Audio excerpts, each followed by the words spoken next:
Vous avez envie de lancer votre boutique en ligne, mais toute la partie technique et le code, ça vous fait un peu peur. Alors restez bien là. Dans cette présentation, on va voir ensemble, étape par étape, comment créer un site e-commerce complet sans avoir à écrire la moindre ligne de code.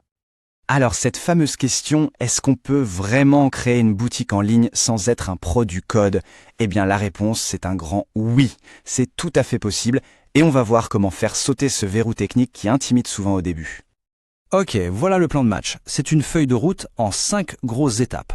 On va partir du tout début, le lancement du site, pour arriver jusqu'à la personnalisation finale. L'idée, c'est de transformer une simple idée en une boutique qui fonctionne et qui est prête à vendre. Allez, on y va. Bon, on attaque la toute première étape, le lancement. C'est la base de tout. Avant même de penser à quoi ça va ressembler, au design et tout ça, il faut poser les fondations. En gros, ça veut dire quoi? Ça veut dire qu'on va donner une adresse et, disons, un foyer à notre boutique sur le web. Alors, premier truc indispensable, le nom de domaine. Pensez-y comme l'adresse postale de votre boutique, mais sur Internet.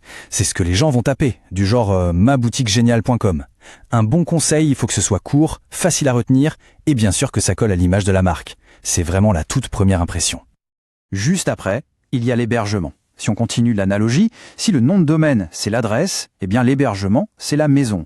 C'est l'endroit, l'espace, sur un serveur où tous les fichiers du site, les textes, les images, tout, vont être stockés. C'est ce qui permet au site d'être accessible tout le temps, 24 heures sur 24.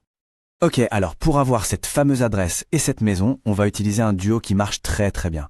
Pour le nom de domaine et l'hébergement, on part sur Hostinger. C'est super pratique, ça regroupe les deux. Et une fois que c'est en place, on va installer dessus WordPress. C'est tout simplement le système le plus utilisé au monde pour créer des sites. Ce sera vraiment le moteur de notre boutique.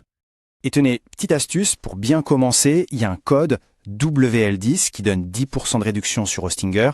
Franchement, c'est toujours bon à prendre pour optimiser un peu le budget au démarrage, n'est-ce pas? Allez, on passe à la deuxième partie. Le site existe, il est en ligne, c'est super. Mais pour l'instant, c'est une coquille vide. Maintenant, il faut le transformer en une vraie boutique. On va s'attaquer à la vitrine, c'est-à-dire tout l'aspect visuel, pour que ça fasse pro et que ça donne envie d'acheter. Et pour faire ça, on va installer une extension qui s'appelle WooCommerce. C'est elle qui va transformer notre site WordPress en une machine e-commerce. Et là, on a une stratégie qui est super simple, mais vraiment efficace. D'abord, on installe un thème qui s'appelle Astra. C'est un excellent choix parce qu'il est très léger, très rapide. Ensuite, et c'est là que la magie opère, on va apporter un modèle de site e-commerce qui est déjà tout fait. En littéralement quelques clics, on passe d'une page blanche à une boutique complète et fonctionnelle. Le gain de temps est juste énorme. Voilà, ça montre parfaitement la puissance du truc. Regardez bien, on part d'un site WordPress de base, tout vide, sans aucune structure, et on arrive à une boutique en ligne complète avec un design super pro, des pages déjà créées, des images, tout est en place. La transformation est quasi instantanée, c'est bluffant. Ok, la boutique a maintenant un super look. C'est bien joli, mais il faut la remplir. On arrive donc à la troisième partie, qui est vraiment le cœur du réacteur, les produits. On va voir concrètement comment ajouter ce qu'on va vendre et comment bien le gérer. Pour mettre en place le catalogue de produits, c'est simple. Il y a 3 actions clés. La première, c'est de faire un peu de ménage. On supprime tous les produits d'exemple qui ont été importés avec le modèle. Ensuite, évidemment, on ajoute nos propres produits. Et enfin, un détail crucial, on règle la devise de la boutique pour qu'elle soit correcte. Alors, pour avoir une bonne fiche produit, une fiche qui donne envie d'acheter, il y a quelques éléments indispensables à ne pas oublier.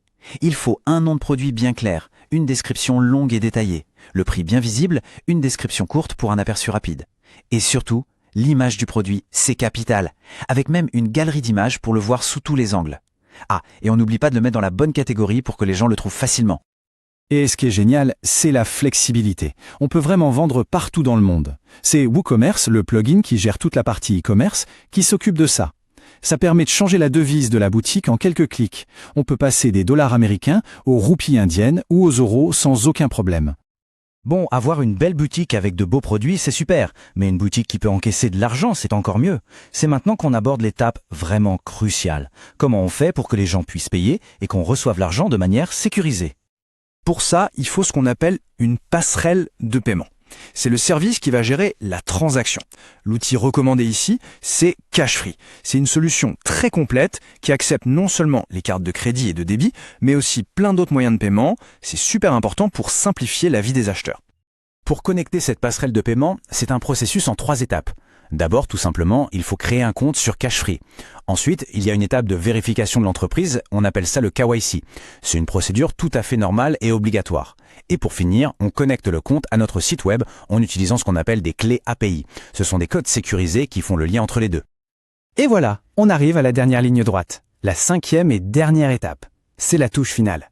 Tout est en place, tout fonctionne. Maintenant, on va s'occuper de la personnalisation, pour que la boutique ne ressemble à aucune autre, pour qu'elle soit vraiment unique.